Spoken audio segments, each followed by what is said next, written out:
नमस्कार दोस्तों, स्वागत है आपका एबी धार्मिक टीवी चैनल में। आज हम आपको बताएंगे 16 श्रृंगार स्त्रियों के लिए क्या है इनका महत्व। हिंदू महिलाओं के लिए 16 श्रृंगार का विशेष महत्व है।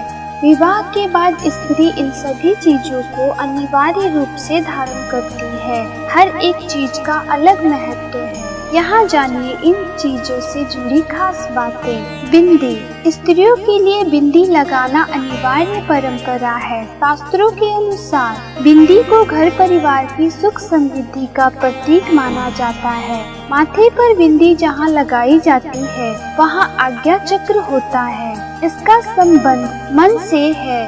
यहाँ बिंदी लगाने से मन की एकाग्रता बनी रहती है। गजरा, फूलों का गजरा भी अनिवार्य श्रृंगार माना जाता है। इसे बालों में लगाया जाता है। टीका, विवाहित स्त्रियां माथे पर मांग के बीच में जो आभूषण लगाती है उसे टीका कहा जाता है। यह आभूषण सोने या चांदी का हो सकता है।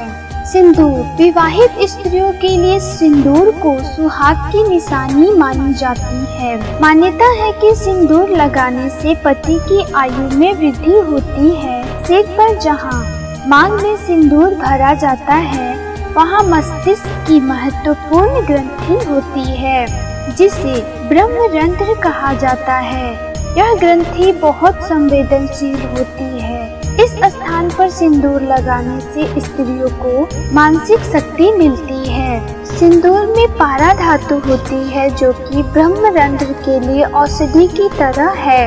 काजल, आँखों की सुंदरता बढ़ाने के लिए काजल लगाया जाता है। काजल लगाने से स्त्री पर किसी की बुरी नजर नहीं लगती है। साथ ही आँखों से संबंधित कई रोगों से बचाव भी हो जाता है। मेहंदी, किसी भी स्त्री के लिए मेहंदी भी अनिवार्य श्रृंगार माना गया है। किसी भी मांगलिक कार्यक्रम के दौरान स्त्रियां अपने हाथों और पैरों में मेहंदी रचाती है।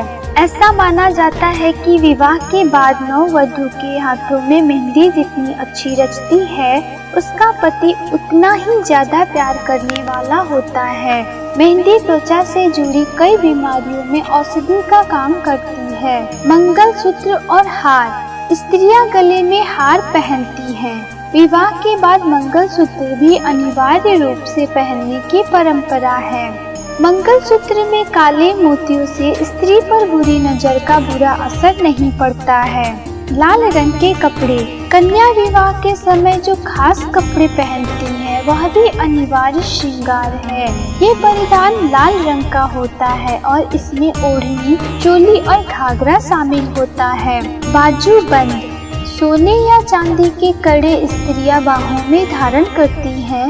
इन्हें बाजूबंद कहा जाता है। ये आभूषण स्त्रियों के शरीर से लगातार स्पर्श होते रहता है जिससे धातु के गुण शरीर में प्रवेश करते हैं। ये स्वास्थ्य के लिए लाभदायक होते हैं। नथ, स्त्रियों के लिए नथ भी अनिवार्य श्रृंगार है। इसे नाक में धारण किया जाता है। नथ धारण करने पर कन्या की सुंदरता में 4 चांद लग जाते हैं। नाक छिदवाने से स्त्रियों को एक्यूपंक्चर के लाभ मिलते हैं जिनसे स्वास्थ्य ठीक रहता है। कानों में कुंडल, कानों में पहने जाने वाले कुंडल भी श्रृंगार का अनिवार्य अंग है। यह भी सोने या चांदी की धातु के हो सकते हैं। कान छिदवाने से भी स्वास्थ्य संबंधी कई लाभ मिलते हैं। ये भी एक्यूपंक्चर ही है। चूड़ियां या कंगन, स्त्रियों के लिए चूड़ियां पहनना अनिवार्य है। विवाह के बाद चूड़ियां सुहाग की निशानी मानी जाती है। सोने या चांदी की चूड़ियां पहनने से ये त्वचा में लगातार संपर्क में रहती हैं जिससे स्त्रियों को स्वर्ण और चांदी के गुण प्राप्त होते हैं जो कि स्वास्थ्य लाभ प्रदान करते हैं। कमरबंद, कमर में धारण किए जाने वाला आभूषण है कमरबंद। पुराने समय में कमरबंद को विवाह के बाद स्त्रियां अनिवार्य रूप से धारण करती थी।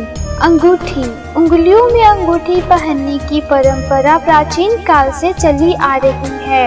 इसे भी 16 श्रृंगार में महत्वपूर्ण स्थान प्राप्त है। पायल, स्त्रियों के लिए महत्वपूर्ण आभूषण है। इसके घुंघरू की आवाज से घर का वातावरण सकारात्मक बनता है। बिछुए विवाह के बाद खास तौर पर पैरों की उंगलियों में पहने जाने वाला आभूषण है बिछुए। यह रिंग या छल्ले की तरह होता है। आशा करती हूँ आपको ये जानकारी पसंद आई होगी। धन्यवाद।